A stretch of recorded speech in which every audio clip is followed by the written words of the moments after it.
Les bonbons numéro 1.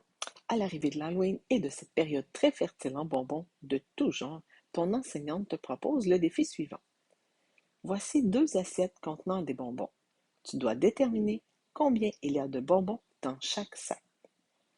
Sache qu'il y a le même nombre de bonbons de chaque côté du signe d'égalité et il y a le même nombre de bonbons dans chaque sac. D'un côté, nous avons 3 sacs et 2 bonbons. De l'autre côté, nous avons 14 bonbons. Propose une démarche permettant de trouver le nombre de bonbons qu'il y a dans chaque sac.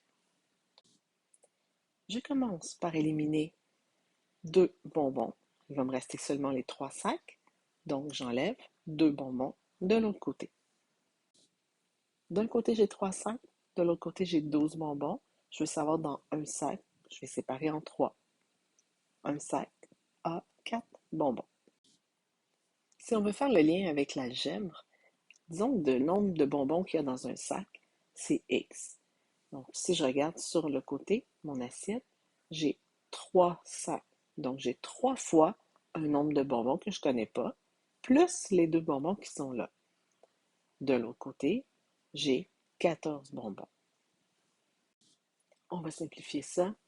3 fois un nombre de bonbons que je ne connais pas, plus 2, égale 14.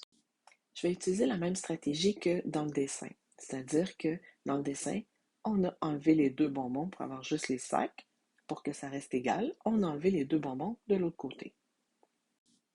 D'un côté, il me reste que les 3 sacs, donc 3 fois un nombre de bonbons que je ne connais pas. Et de l'autre côté, il me reste 12 bonbons. Ensuite, j'ai divisé en 3, puisque j'avais 3 sacs, pour savoir ce qu'il y avait dans chacun des sacs.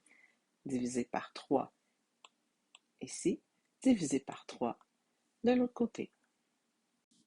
J'ai trouvé que pour un sac, il y avait 4 bonbons. Combien y a-t-il de bonbons dans chaque sac pour chacune des situations suivantes? Donc, la première situation, j'ai 2 sacs et 5 bonbons d'un côté. De l'autre côté, j'ai 17 bonbons. Si j'essaie de représenter ça en équation, j'ai 2 fois un nombre de bonbons que je ne connais pas, plus 5 bonbons. C'est égal à ce qu'il y a de l'autre côté, 17 bonbons. Je commence par enlever les 5 bonbons qui ne sont pas dans le sac.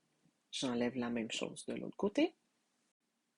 J'utilise le même principe quand je parle de l'équation. J'enlève le 5 et je l'enlève de l'autre côté.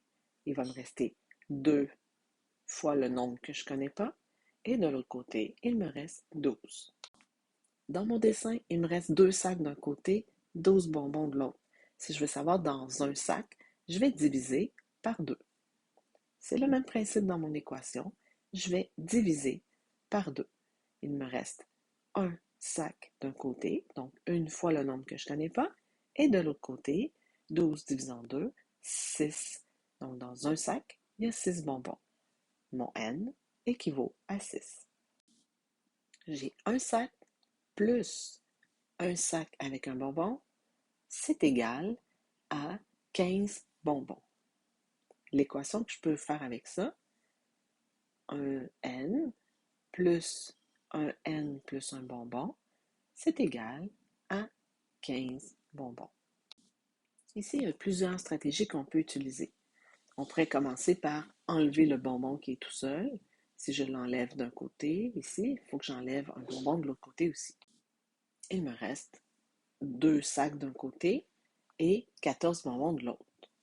Un sac plus un autre sac, ça me fait 2 sacs. 2 fois le nombre de bonbons qu'il y a dans un sac est égal à 14.